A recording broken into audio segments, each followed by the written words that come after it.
জগজ্জননী। শাক্তেরা জগতের সেই সর্বব্যাপিনী শক্তিকে মা বলে পূজা করে থাকেন, কারণ মা নামের চেয়ে মিষ্টি নাম আর কিছু নেই। ভারতে মাতাই নারী চরিত্রের সর্বোচ্চ আদর্শ। ভগবানকে মাতৃরূপে, প্রেমের উচ্চতম বিকাশ রূপে পূজা করাকে হিন্দুরা দক্ষিণাচার বা দক্ষিণ মার্গ বলেন। ওই উপাসনায় আমাদের আধ্যাত্মিক উন্নতি হয়, মুক্তি হয়। এর দ্বারা কখনো ঐহিক উন্নতি হয় না। আর তার ভীষণ রূপের রুদ্রমূর্তির উপাসনাকে বামাচার বা বাম মার্গ বলে। সাধারণত এতে সাংসারিক উন্নতি খুব হয়ে থাকে, কিন্তু আধ্যাত্মিক উন্নতি বড় একটা হয় না। তাহলে ওই থেকে অবনতি এসে থাকে, আর যারা ওই সাধন করে সেই জাতি একেবারে ধ্বংস হয়ে যায়।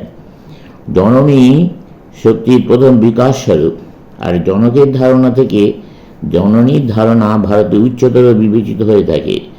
মা নাম করলেই শক্তির ভাব, সর্বশক্তিমত্তা, ঐশ্বরিক শক্তির ভাব এসে থাকে। শিশু যেমন নিজের মাকে সর্বশক্তিময়ী মনে করে ভাবে মা সব করতে পারে, সেই জগজ্জননী ভগবতী আমাদের অভ্যন্তরে নিদ্রিতা কুণ্ডলিনী। তাকে উপাসনা না করে আমরা কখনো নিজেদের জানতে পারি না। সর্বশক্তিমত্তা, সর্বব্যাপিতা ও অনন্ত দয়া সেই জগজ্জননী ভগবতীর গুণ। জগতে যত শক্তি আছে তিনিই তার সমষ্টি রূপিণী।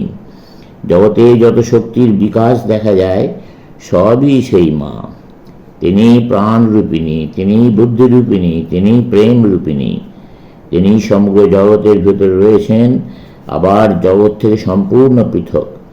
তিনি একজন ব্যক্তি, তাকে জানা যেতে পারে এবং দেখা যেতে পারে। যেমন রামকৃষ্ণ তাকে জেনেছিলেন ও দেখেছিলেন। সেই জগন্মা তার ভাবে প্রতিষ্ঠিত হয়ে আমরা যা খুশি তাই করতে পারি। তিনি অতি সত্বর আমাদের প্রার্থনার উত্তর দিয়ে থাকেন। তিনি যখন ইচ্ছা যে কোনো রূপে আমাদের দেখা দিতে পারেন। সেই জগজ্জননীর নাম রূপ দুই থাকতে পারে, অথবা রূপ না থেকে শুধু নাম থাকতে পারে। তাকে এই সকল বিভিন্নভাবে উপাসনা করতে করতে আমরা এমন এক অবস্থায় উপনীত হই যেখানে নাম রূপ কিছুই নেই, কেবল শুদ্ধ সত্তা মাত্র বিরাজিত। যেমন কোনো শরীর বিশেষের সমুদায় কোষগুলি মিলে একটি মানুষ হয়, সেই প্রত্যেক জীবাত্মা যেন এক একটি কোষ স্বরূপ, এবং তাদের সমষ্টি ঈশ্বর। আর সেই অনন্ত পূর্ণতত্ত্ব ব্রহ্ম তারও অতীত। সমুদ্র যখন স্থির থাকে তখন তাকে বলা যায় ব্রহ্ম, আর সেই সমুদ্রে যখন তরঙ্গ ওঠে তখন তাকেই আমরা শক্তি বা মা বলি। সেই শক্তি বা মহামায়ায় দেশকাল নিমিত্ত স্বরূপ, সেই ব্রহ্মই মা।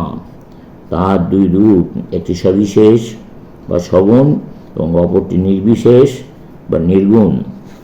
প্রথমোক্ত রূপে তিনি ঈশ্বর, জীব ও জগৎ। দ্বিতীয় রূপে তিনি অজ্ঞাত ও অজ্ঞেয়।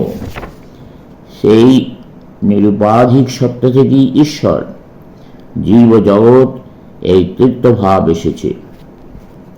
সমস্ত সত্তা যা কিছু আমরা জানতে পারি সবই এই ত্রিকোণাত্মক অস্তিত্ব। এটি বিশিষ্ট অদ্বৈত ভাব। সেই জগদম্বার এক কণা, এক বিন্দু হচ্ছেন কৃষ্ণ, আর এক কণা বুদ্ধ, আর এক কণা খ্রিস্ট। আমাদের পার্থিব জননীতে সেই জগন্মাতার যে এক কণা প্রকাশ রয়েছে তারই উপাসনাতে মহত্ব লাভ হয়। যদি পরম জ্ঞান ও আনন্দ চাও তবে সেই জগজ্জননীর উপাসনা করো, চলবে।